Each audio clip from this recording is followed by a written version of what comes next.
the clouds and the church looking forward to the rapture. A church that is hot but confused. For rapture believers who have warm hearts, I will tell the story of the Mount Transfiguration. Jesus, who took Peter, James, and John up a high mountain, took on a glorious appearance. Elijah and Moses appeared and talked with Jesus. Peter, who was dazed by the amazing sight, said, "Rabbi, it is good for us to be here. Let us put up 3 shelters." But then a cloud appeared and enveloped them, and a voice came from that, saying, "This is my son, whom I love. Listen to him." And then everything went back to the beginning. Jesus brought them down from the mountain and spoke about the passion and resurrection. Jesus took the disciples with him. Therefore, that amazing sight was shown intentionally by him. Rapture believers also probably saw the Great Tribulation and Rapture as a vision. And this is also what the Lord did. Next, Peter was very scared and certainly talked about putting up shelters. But that was not in accordance with the Lord's will. The rapture vision, like Moses and Elijah, is an evidence confirming that the end times have come. But that's it. Pleading to be raptured will not be answered. Instead, something else will come. The cloud that enveloped the disciples was the presence of God itself, like the pillar of cloud that protected Israel during the Exodus. The one in the cloud did not rebuke Peter, but said, "Listen to my son, who was standing next to you." The rapture vision is like the cloud.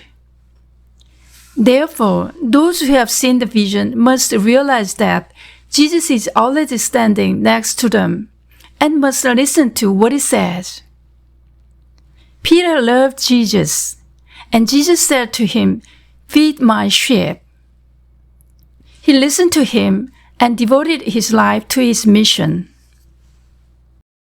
People who truly love Jesus do this. More important than the clouds are his words. Judgment and salvation are both accomplished through the words. The fight against evil is a battle of words and ideas.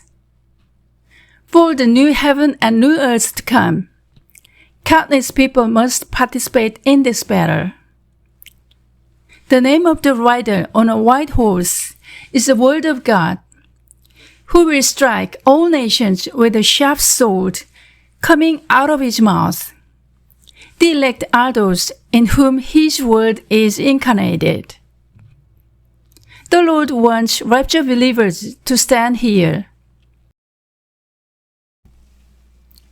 Nevertheless, those who stubbornly insist on the rapture are the same people as the Ephesian church members, whom Jesus rebuked for abandoning their first love.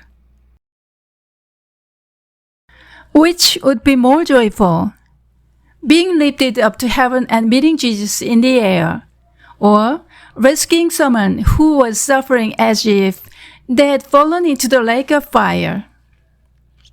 The rapture is a symbolic language expressing the joy of the elect, who will do these things with Christ in the end times. Paul said that election was predestined before the foundation of the world. The feeling of realizing this choice is worthy of being called a rapture. When Jesus chose terms such as cloud, power, and glory, he must have had their meaning in mind. To the Jews, clouds were a sign of God's presence. As can be seen in the healing miracles, his power shined through the word. And the word set people free. And his glory was perfectly revealed in the cross and resurrection. However, literal interpretation destroys all of this meaning. When it comes to power and glory, people will think of Solomon or Caesar, not Jesus on the cross. Some people may think of UFOs in the clouds. Devout Christians seem to believe that literal interpretation is the most loyal interpretation to Jesus. But I believe that this hermeneutical method risks distorting his true intentions. Finally, advocates of the rapture should bear in mind that the escapist nature of the rapture may further strengthen atheist belief that religion is the opium of the people.